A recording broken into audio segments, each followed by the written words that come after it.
We have been doing exposure studies on endocrine disruptors for a long time, and we talk to people about what we find. And they always want to know what they can do to reduce their exposures, even when we're not sure about health effects or how much is safe or any of those questions. And so we've started trying to answer that question. And we designed this particular study to say, because people expected to see some phthalates in food packaging and bisphenol A in food packaging because it's used in cans. But nobody had ever shown, how much of somebody's exposure is coming from food packaging. And what would happen if you just ate only fresh foods? Would your exposure go down?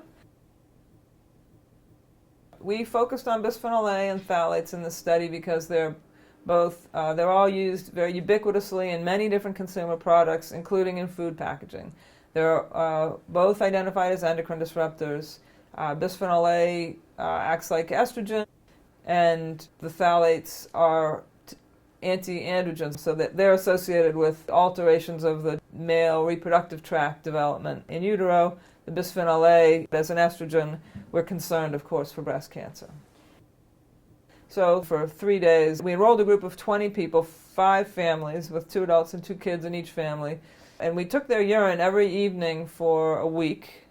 And the beginning of the week, they just ate their usual food. And then for 3 days in the middle of the study, we catered them all of their food, which we had the caterer make only essentially no food packaging or minimize food packaging to the extent possible. They didn't microwave in plastic. They used stainless steel or glass storage containers, water bottles.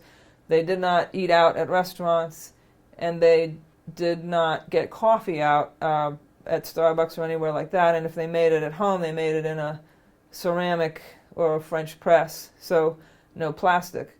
And then we let them go back to their regular diet at the end of that. And so over the course of that week, we could see their urine levels started off high, and then during the intervention, the levels went right down because these chemicals are rapidly cleared from the body.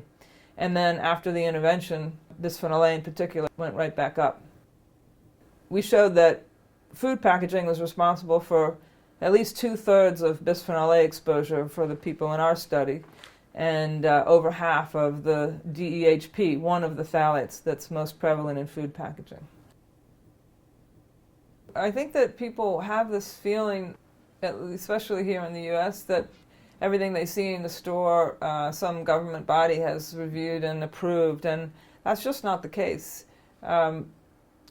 Most chemicals that are in commercial use really don't have to have any tox data, any health effects data submitted to EPA, and even requirements about food and food additives at FDA are quite lax. Mostly the industries have been self-regulated.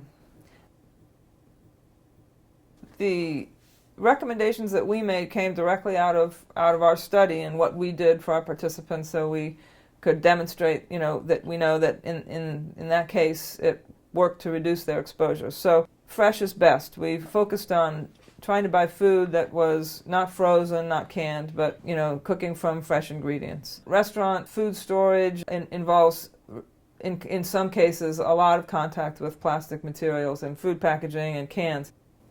Store it safe. We provided our participants with glass or Pyrex storage containers. Brewing coffee can be acidic and it's very hot, so those are features that would extract a lot of chemicals out of plastic. So there are ceramic drip cones that you can use, and there are glass and steel French press for making coffee. Most important, though, I think everybody getting together and telling FDA that you want stronger oversight over food packaging materials is really going to help us reduce our exposure.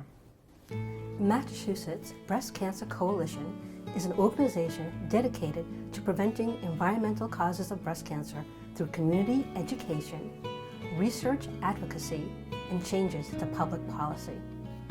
For more information, please visit nbcc.org or silencespring.org.